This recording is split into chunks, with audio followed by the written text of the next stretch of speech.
धन्यवाद और शुक्रिया अदा कर देता हूँ।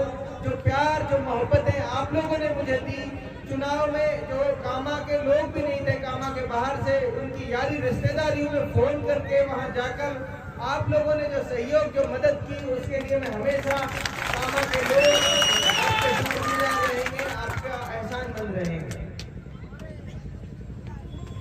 राजनीति की बातें 6 महीने से कर रहे हैं, मैं समझता हूँ अब उससे बाहर निकलकर हमें थोड़ी तनाव को कम करने वाली बातें करनी चाहिए, जिससे थोड़ा स्ट्रेस कम हो।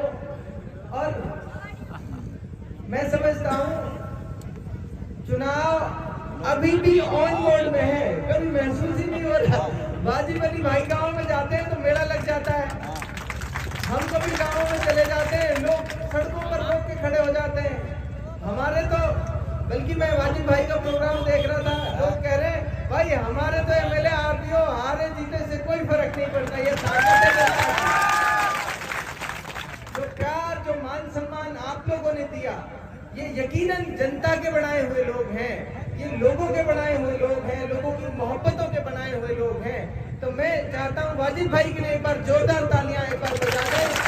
जो साहस, जो हिम्मत, जो जज्बा, जो उम्मीद आपने इस इलाके को दी, वो ऐतिहासिक है, उसका कोई मोल नहीं।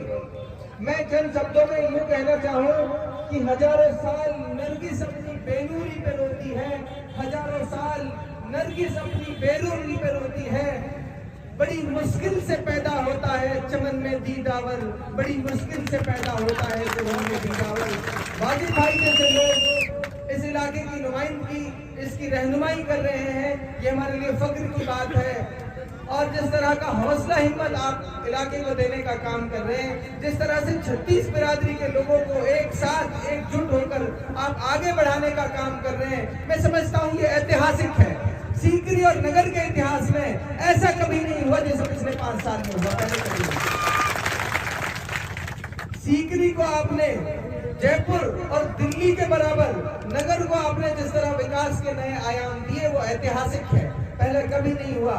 मैं समझता हूँ ये लोकतंत्र है, लोगों का मत से नेता चुना जाता है और थोड़े से मार्जिन से हार जीत भी चुनाव हो जाती है, कोई मायने नहीं रखता। एक बात तो ये आप सब अपने दिलो दिमाग से इस हार जीत के भूत को, मैं समझता हूँ, निकाल भी दिया है और निकाल दीजिए हमेशा के लिए। आप भाई जैसे लोग आपके साथ खड़े हैं, हम जैसे साथी इनके साथ कंधे से कंधे मिलाकर खड़े हैं। आपको चिंता करने की कोई जरूरत नहीं है, निश्चित रहिए। पहली बार मेवात में एक चीज नई देखने को मिली, हार कर कोई व्यक्ति, जनप्रतिनिधि, जनता के नेता हार कर पहली बार लोगों का धन्यवाद करने जा रहे हैं, ये मेवात में पहली बार हो रहा है। और जो तानाशाह लोग जो ये समझते थे हमारी बापोती है ये इलाका, यहाँ की राजनीति, यहाँ का हमारे बाद हमारी नस्लों की ये विरासत है, उनको उनके मुंह पर तमाचा मारने का काम आपने किया। ये ताकत है नौजवानों की और ये दिशा और दशा है जो आने वाला मेवात में देखने को मिलेगी। इसके लिए आप सब मुबारकबाद के मुस्तहिक हैं, आप सब धन्यवाद के पात्र हैं। खेल के आयोजन पर राजनीति से बाहर निकलकर मैं फिर कहता हूँ, मेरे भाई हैं, बड़े भाई दल से, आपने भी जो हमारे इलाके को हिम्मत हौसला देने का काम किया, वो भी कामा के इतिहास में ऐतिहासिक। जिस इलाके को लोग ये कहते थे कि इस इलाके में तो इस तरह की लड़ाई की, इस तरह के संघर्ष की कोई उम्मीद नहीं कर सकता, उस इलाके में रईस भाई, शाहरुख भाई, तमाम नौजवानों ने जिस तरह की जद्दोजहद, जिस तरह का संघर्ष, हब्बी सरपंच, इस्लाम सरपंच जैसे लोगों ने जिस बेबाकी के साथ जिस तरह की लड़ाई लड़ी, वो ऐतिहासिक है। और ये पूरी मेवात के लिए मिसाल है कि जो रूढ़िवादी, जो परंपरावादी राजनीति चल रही थी, उस राजनीति का खात्मा होगा और नई तरह की राजनीति की शुरुआत होगी। ऐसी राजनीति की शुरुआत कि चंद नौजवान अगर ये चाहने कि हमारे नेता को हमारे बीच इस ग्राउंड में होना चाहिए, तो नेता मजबूर हो जाए उन नौजवानों की आवाज पर कोई आए। ये बदलाव की शुरुआत है। ये नौजवानों की ताकत का एहसास हमने किया। हमको लगा कि हमारे नौजवान, इलाके के नौजवान, चाहे वो इस विधानसभा के हों चाहे उस विधानसभा के हों, अगर वो नौजवान ताकत ये चाहती है कि इस खेल के मैदान में हमारा नेता हमारे साथ खड़ा होना चाहिए, तो नेता उन नौजवानों के इस कॉल को मना नहीं कर पाए। ये नौजवानों की ताकत है और मैं उस ताकत के साथ पूरे जीवन भर कंधे से कंधा मिलाकर चलने का काम करूँ। और मैं तो कुछ तजुर्बे ऐसे हैं जो आपके साथ शेयर करना चाहूंगा। फोन में एक फीचर है वो ट्रू कॉलर का। आजकल मेरे पास, क्योंकि मेरा नंबर बहुत सर्कुलेट हुआ, मैंने कोशिश की मैं हर आदमी तक पहुंचूं, और इस कोशिश में कई उसके डिमेरिट भी होते हैं।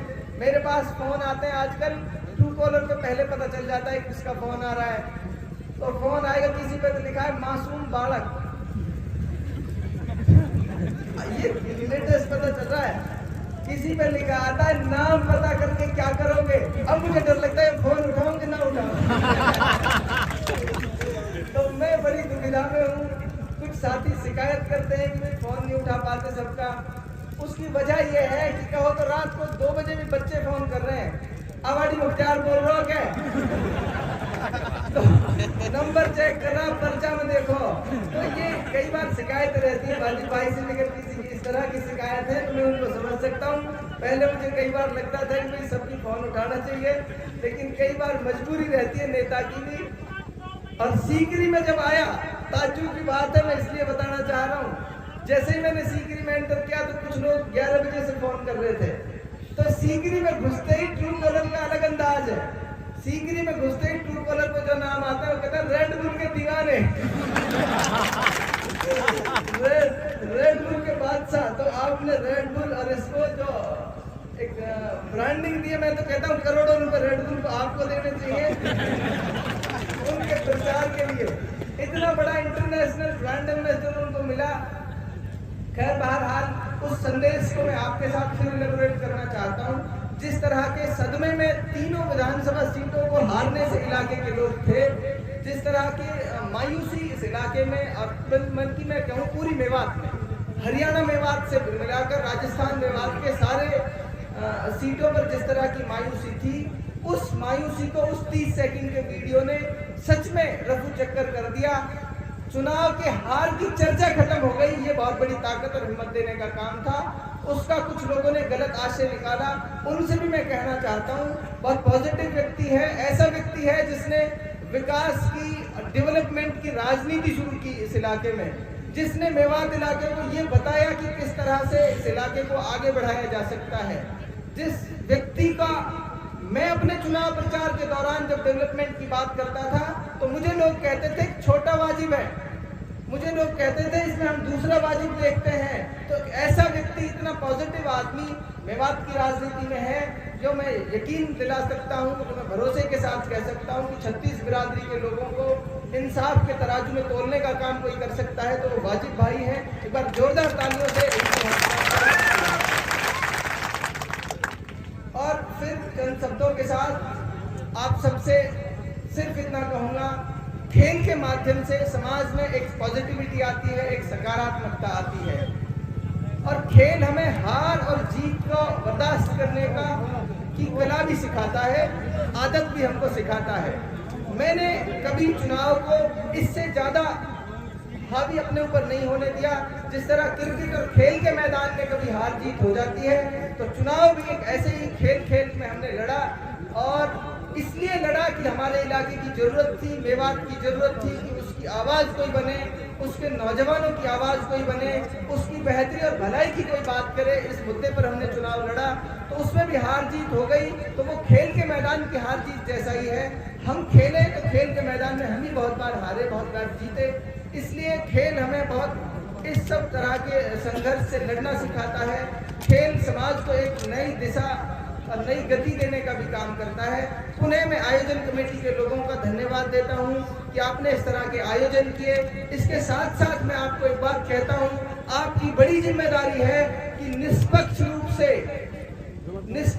से ये टूर्नामेंट कराया जाए।